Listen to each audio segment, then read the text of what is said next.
What is your prediction on the Crawford versus Canelo fight? On the Crawford Canelo fight? Yes. So, if it takes place, I'm not thrilled because I think that whether it's a 14-pound weight gap or a 21-pound weight gap, however you want to see it, there's a reason for weight classes, and I would prefer to see Crawford take a more gradual approach to going up the scale that distance to face Canelo. I don't think it's a logical matchup for him. On the other hand, I helped to curate Terence Crawford's career on HBO. I'm a tremendous Terence Crawford admirer. I'm the last person who would tell him, if he firmly believes that he can succeed in this enterprise, that he can't do it. I'm not going to say, Terence, there's no chance you can beat Canelo Alvarez. I think there's a chance that Terence Crawford could beat anybody if he fights the right way. But I think there are other fights that might serve Terence better. For the moment, I think he's seeking the Canelo fight because that's the biggest money he can make. Right. Okay. And what do you think about the rematch between Ryan Garcia and Devin Haney? And do you think that the steroids play a big part in that first fight? Well, look, I'm not a scientist, but there are rules, and Ryan Garcia broke the rules. That's right. It's as simple as that. So the reason for the rules is that science says performance enhancement is endangering and can lead to physical harm. It's not just the one fight. It's how it reverberates from there outward within the sport, to other fighters, to people who are watching what Ryan Garcia does. So I think the New York State Commission was correct. VADA was correct. No question in my mind that he was contaminated with the drug Ostarine on that particular night. Whether that was a bigger factor in the way he whacked Devin, or whether refusing to take off the last 5 pounds and make the weight was the bigger factor, I'm not qualified to say. But either way, it wasn't really a fair fight. So what's your prediction? Have to move over here because they need any prediction on the fight? Move us over here. Or any prediction on the fight? The rematch. Aren't they fighting? Aren't they fighting a step first? Aren't they both fighting other opponents before, in effect, the rematch takes place? Maybe. Yeah, maybe. Okay. All right. So I'd like to see what happens when they both fight other opponents first. But Devin Haney is the better boxer. Okay. Thank you, John. First one being this fight, Tank Roach.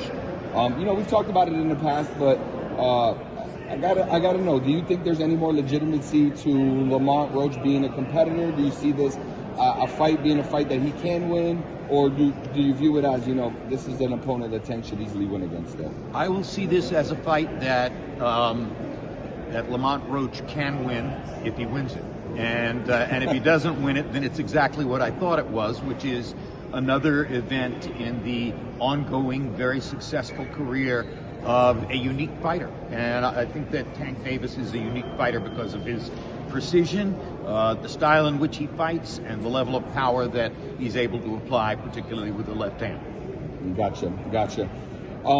So last weekend, Jim, in Saudi Arabia, Riyadh season, we had a really big card there. Did you get to see the card? I did, and most especially, I had company, people were in and out, etc. So I wasn't as focused on the undercard as I was during the main event. It was a great main event. Tremendous performance by two great fighters, and a really big night for the sport of boxing. A lot of people called it the single best card they've ever seen. I don't know that I'm qualified or capable of telling you that it was absolutely the best aggregate card I've ever seen, but it was awfully doggone good, that's for sure. What would you say, with all your experience and your history, what would you consider the best card that you've ever seen? Might have been last Saturday night, but there were some great cards in my HBO career, particularly during the Pacquiao Mayweather era and during the De La Hoya era when he was fighting Julio Cesar Chavez in the main event. But I don't know that I've ever seen one as richly stacked with meaningful fighters as what happened last Saturday night. Gotcha. Now, speaking about that fight, a couple of things happened that I want to get your thoughts on. The first being the Shakur Padley fight. Shakur's gotten a lot of flack recently. Now he had to take a short notice opponent. What did you think of the fight, and what do you think about Shakur's performance in that fight? Well, there's one piece of trivia there that no one else in the world is likely to want to observe. But Padley's last name ends in L-E-Y.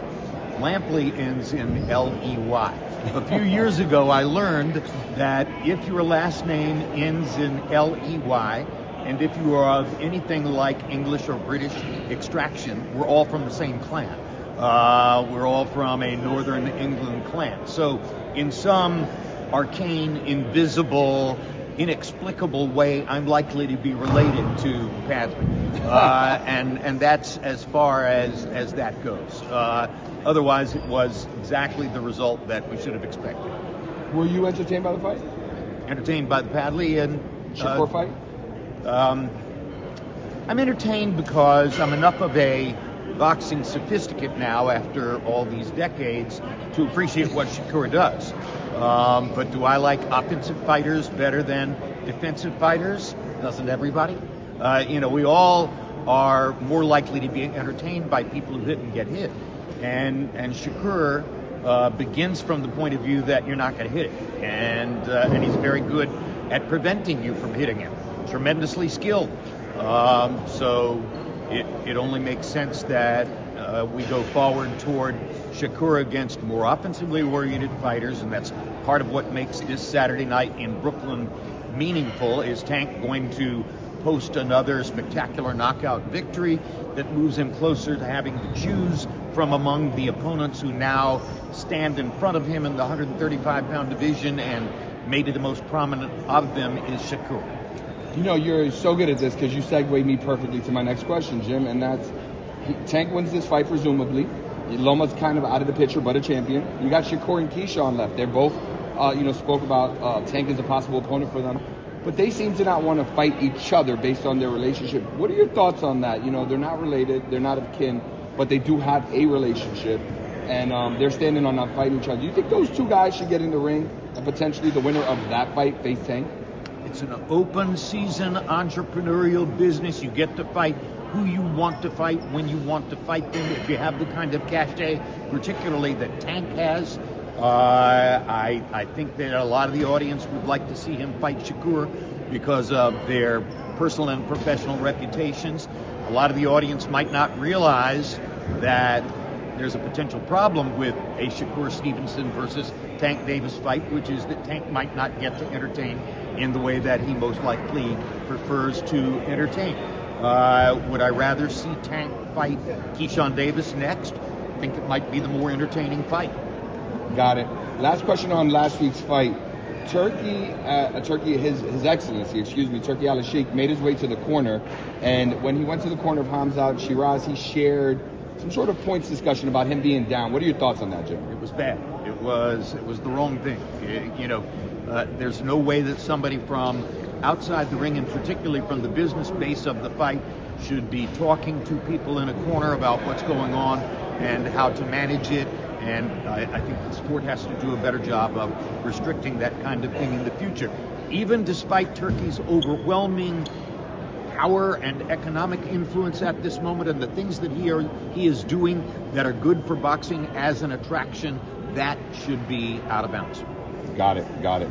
Just two other questions for you, Jim. Did you see the interaction between Terence Crawford and Teofimo Lopez last weekend? No, I did not. Okay, it went a little viral. They had one back and forth. So to catch you up and get to the point, they met up finally after some words on the internet. And Terence, he asked Teo to apologize, which he did, because the issue was the use of racism as promotion, which Teo openly admitted in front of Terence. He said, yes, it was just promotion. So my question for you is, what do you think about a fighter openly admitting that he's using racism as promotion? I totally agree with Terence Crawford. I totally agree with the notion that it's undignified and not good for the sport, particularly an utterly multiracial sport like this one, for people to be using that particular dialectic as a way of promoting a fight. I think that Terence's response to that and the way he handled it is further illustration of his great intelligence, of his understanding of his role now as a statesman for the sport, and I'm glad to hear that Teofimo listened to him and backed off a little bit. Thank you, Jim. I mean, very, very eloquent as always. Last question for you. Did you see what happened with Eubank and Ben? No, I didn't see what happened. He slapped him with an egg in the face. I was just curious if you watched that. And, of all your experiences, how do you rank it up there with crazy face-offs? But, yeah, he hit him in the egg or in the face with an egg. All right, so I will go back on the web and seek to see it. But that's yet another thing that shouldn't be happening. And, you could go back to the 1890s and find all kinds of antisocial behaviors that probably shouldn't take place but do, and it's part of what attracts fans to boxing. Gotcha. Jim Lampley. So for all you guys who are watching this interview, just to make you aware, the legendary Jim Lampley co-hosts the exclusive viewer chat in real time throughout Saturday's Tank Davis Lamont Roach World Championship HD live stream. It's at 8 p.m.